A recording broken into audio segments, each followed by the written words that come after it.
It's not just Disney who's made the decision to go woke. Even Beethoven isn't safe from the far left agenda these days. The Baltimore Symphony Orchestra recently announced that a poem by Baltimore-based rapper Wordsmith will replace Friedrich Schiller's Ode to Joy in the orchestra's performance of Beethoven's Ninth Symphony. The Manhattan Institute's Heather McDonald writes in the City Journal that Wordsmith has explained his goals in the rewriting to use present-day social issues to highlight the need for positive reinforcement, encouraging gender equality, cultural acceptance, and living a purpose-driven life. Leave it to the left to take one of the most beautiful pieces of music ever written, arguably, and transform it into a vehicle for wokeness, of course. Joining me now is somebody who sees this for what it is, fellow at the Manhattan Institute and author of The Diversity Delusion, Heather McDonald. Heather, thanks for being here. Thanks so much, Buck. Great to be with you. So just tell everybody first off, how did we get to this point exactly? What are they doing now to Beethoven's Ninth? We got to this because there's not a single institution of Western civilization that is not coming under attack for the demographic reality of the West and Europe, which is that it was predominantly white.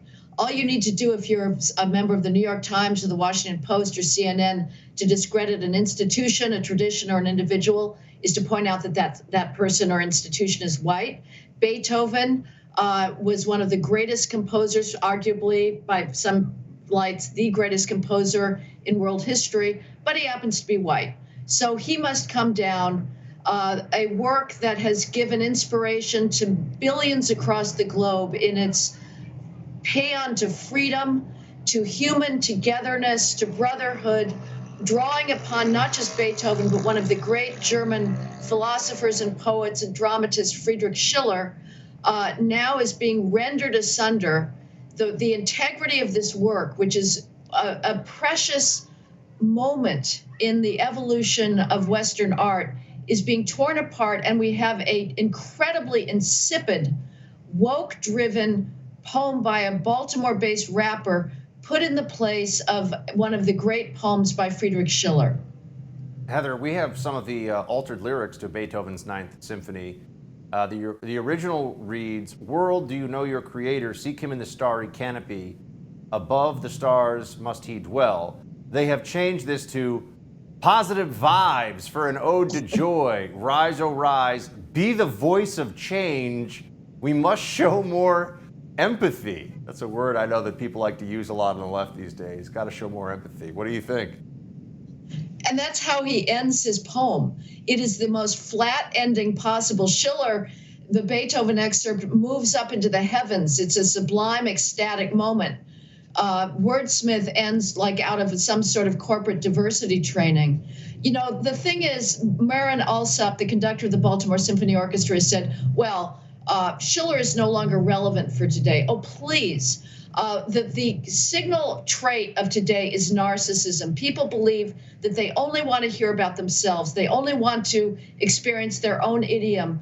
The value of art, Buck, is to allow us to escape our petty, narrow selves and enter a world that is no longer ours. Admittedly, nobody writes poetry like Friedrich Schiller today. It is an elevated register. It is sublime. It is highly idealistic. And that is precisely why we should be keeping it intact. And because, for one reason, Beethoven chose Schiller, not Wordsworth. I mean, that should end the conversation there. But if you want to go further and have to justify it, Schiller takes us out of ourselves into an 18th century Enlightenment view of art, of human experience, and that is something precious to us. Instead, we want to destroy the past and only babble incessantly about Black Lives Matter in a rap-infused idiom. I mean, this is so narrow. It is the opposite of diversity. It is the opposite of difference. It is the opposite of tolerance. It is an insistence on monomaniacal sameness. Don't miss American Scandal, Hunter Biden. A new First TV exclusive special hosted by Buck Sexton. Available right now only on the First TV app.